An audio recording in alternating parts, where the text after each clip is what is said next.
J'ai perdu 3 clients pour une erreur que je faisais à mes débuts. Et c'est une erreur que beaucoup d'entre vous font en tant que web designer, en tant que freelance. Donc c'est à éviter. Il faut savoir qu'à mes débuts, j'ai eu beaucoup de clients, beaucoup de leads qui voulaient justement des sites e-commerce, mais ils n'avaient pas le budget. Ils voulaient tous des sites e-commerce, sauf que leur budget était de 1000 euros. 1000 euros, pour moi, je ne peux pas faire de site e-commerce. Comme ça, c'est dit, tu le sais. Mais à mes débuts, ça m'est beaucoup arrivé. Beaucoup.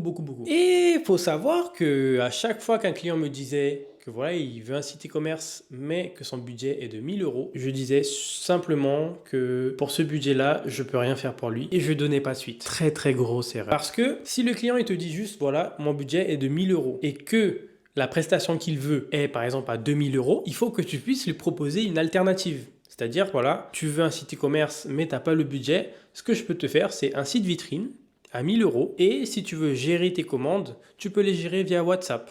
Et du coup, c'est toi qui gères ton paiement. Mais au moins, je n'ai pas laissé échapper un client.